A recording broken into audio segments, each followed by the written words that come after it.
Jets. We've got Tim Doyle in the house right now, and that means it's time to talk hoops. Your favorite player, nonetheless, Giannis Antetokounmpo, or just Giannis, as you like to say. The best Greek freaking dunk of the season.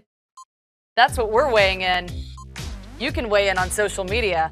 You probably remember this one from New Year's Eve. Oh, Daddy like you this one. Giannis takes off. Free throw line. Yeah, maybe a step inside. What rating are you giving that? That's a 9.6. It's a beaut. He's great at jumping, like long jumping. He's so long, he doesn't have to jump that high. A couple days after that, January 4th, Giannis surprises Carmelo Anthony with his athleticism for this dunk. Yeah, that's a 10. I mean, Carmelo was like, whoa, what, the front door? He jumped from there? You had a lot of hype for the first one. I'm surprised you gave the second one a little bit better rating. From tonight, Giannis picks up the dribble, a step outside the free throw line. That's insane. This guy is insane. Yeah, he jumped from Oshkosh, Wisconsin there, but he could just hang. He's had a lot of dunks this season. Those are some of our favorites. Out of those three, which one's the best? I'm going to go with the New York Knicks dunk. I mean, that was also a very special night for him. The apex of his life was that night. Well, I think it could maybe surpass it at another point, but he made the big shot in this game. But watch, it's almost from the elbow, Laura. Now, you look at it and you go, wow, that's amazing. It's really not that amazing until next time you're around the basketball court, whether it be at your friend's backyard or whether you're watching your nephew play or whether you're just playing yourself. Just walk out to the elbow, stand there, and jump. And just see how far you'll get. Not very far. Now, run out to half court, run to the elbow, and jump. There's no way you're even going to sniff getting close to the rim. To jump from that far away. Oh, by the way, there was a game being played.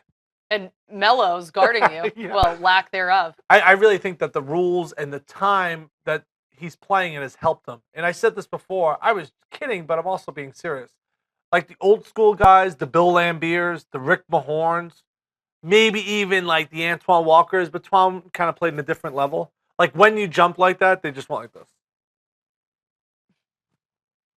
Yeah. They wouldn't put up with that. So now that the game has changed, You can't do that anymore. no, if you elbowed a guy like that, thrown out of the game, like $50,000 suspension. The NBA doesn't want that. And as a fan, yeah, I guess I don't want to see that either, right? You want to see the dramatic dunk. But the game has changed and it's evolved like that.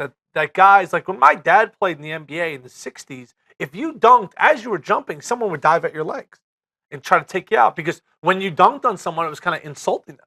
Like, showing them up, as he would say. And then it kind of evolved from taking out their legs to pushing to now you just don't do anything. Now you're just like, oh, just like opera, like it's like angels are singing when you dunk like that.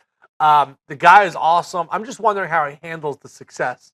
A lot is being thrown at him really fast. And for a guy who's still getting familiar with the language, kind of learning the ways of the NBA, he ran to a game once because he had no money. This. Well, no, he had to wire money or something at a phone booth, and then he ran. Weird scenario, but some lady picked him up, right? Took him to the arena. But I think that shows his maturity level, that if you're even in a situation like that, and he's lucky he wasn't on Law and Order SVU unit, which don't watch before you go to bed. Watch something happy. If you watch that before you go to sleep, you can't sleep. Right? No, it's a terrible idea. It's horrible. I think it's interesting, too, when you think about him having almost the weight of representing Greece on his shoulders as well. It's not just him being an American player and all of you want to rep your country. I'm sure he feels that way. He seems like he's a very proud Greek. Yeah, and I think that, the name, Giannis, the Greek freak, all these things have brought attention to him and brought him up to, this status now where he's considered one of the best players in the league. I just wonder, Laura, does he stay in Milwaukee? Does that star want to shine brighter in L.A. or New York? Or is he content? Is he the right fit? Because I feel like maybe since he's kind of gotten his notoriety in Milwaukee that he feels a tie to there. I have no idea. Because he has those European ties or overseas ties. Do you think going to a city like Milwaukee and experiencing that, will that help him or hurt him? Is he curious to be like, oh, what's in Chicago? What's in New York? What's in LA? What's down in Texas? Or is he content being like, this is awesome? I mean, whatever he's doing in Milwaukee is working right now. It's been great, but I wonder if he thinks he gets too big for that Yeah, city. we'll have to wait and see.